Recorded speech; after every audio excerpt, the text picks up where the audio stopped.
Hello, it's Tamitha Proby. Many of you all know I am the founder of FY Squared, a high school transition specialist, as well as a high school guidance director.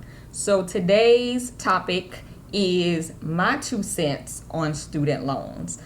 Because honestly, sometimes I feel like they get a bad rap and they may not be looked at from a holistic perspective.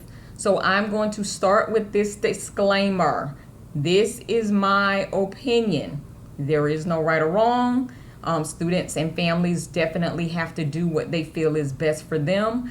But I wanted to hop on to just maybe give a different perspective from what we often hear and maybe have students to look at it in a different light.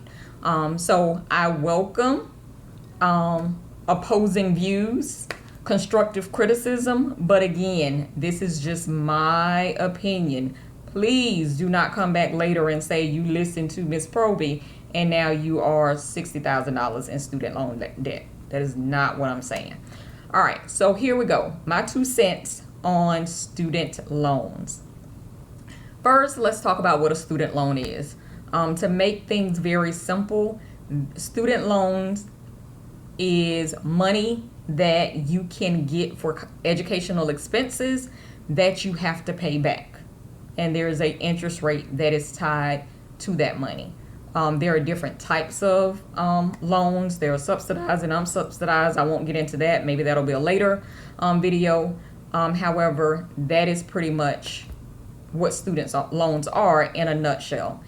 There are federal student loans. You can get private student loans. But again, all of those, basically all of it is money that you receive for educational expenses that has to be paid back.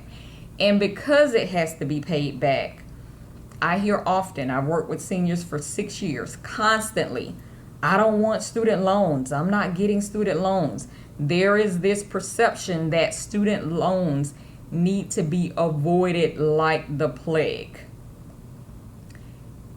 Here's my opinion. You get accepted to college. Would everyone love to go to college debt-free? Absolutely.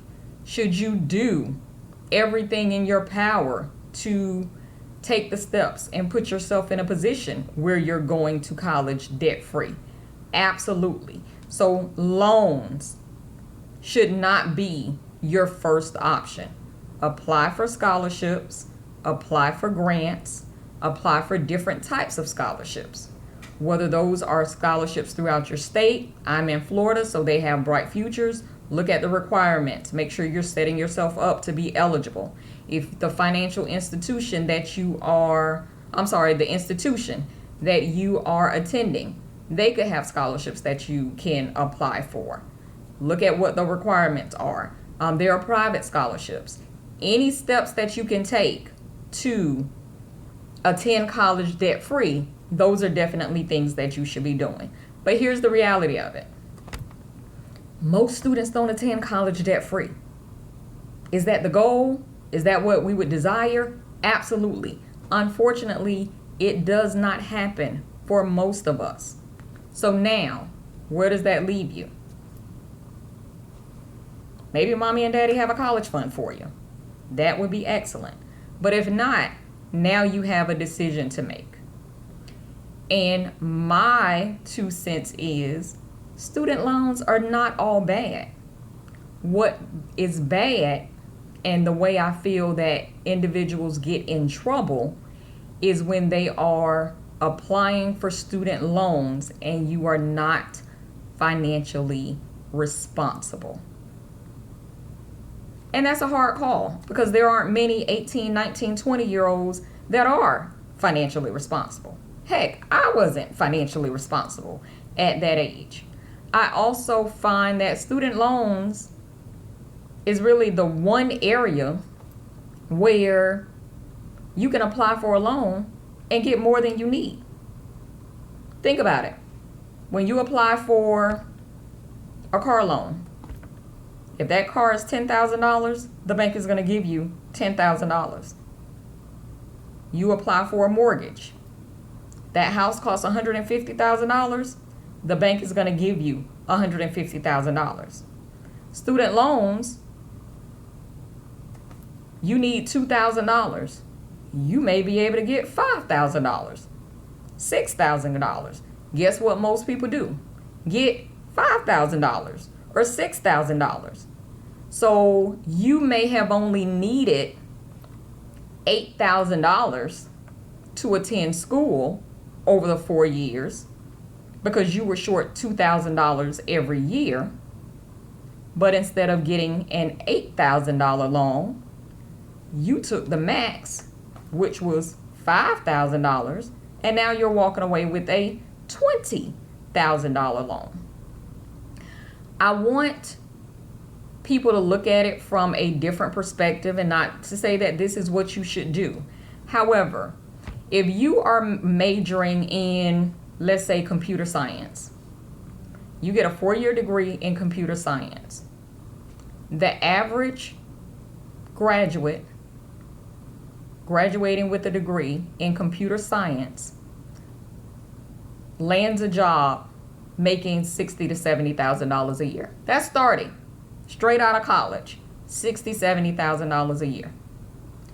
So if that means that you have to take out $10,000 in loans over a 4-year period to start off making $60,000 a year, is that really a bad deal?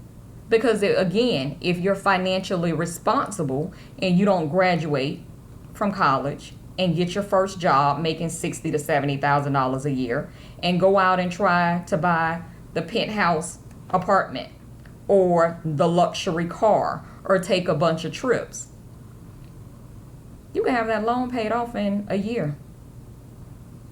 $10,000 is really nothing if you're not going crazy with your other expenses. If you're making $60,000 to $70,000 a year and you've left the babies where they are, so you don't have those expenses, you could pay that off easy.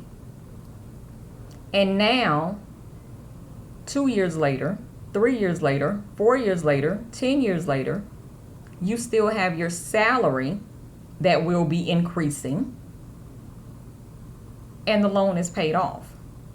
On the flip side, you decide, oh no, I'm avoiding loans like the plague. I am not getting any student loans. So you decide not to go get your bachelor's degree in computer science, and you take another route and don't go to college at all. You may get a job, but are you making $60,000 to $70,000 a year starting off, and are you happy?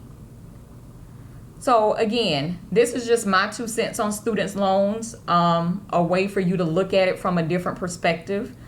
In my opinion, they are not all bad. It's really a matter of being financially responsible. Tip number 1. Tip number 2, only getting what you need. That is very important.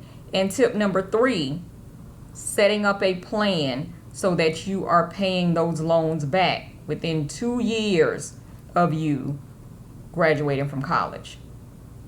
That's my 2 cents on student loans. I'm going to say this again. This is an opinion. So take it as such. Until next time, I'll see you then.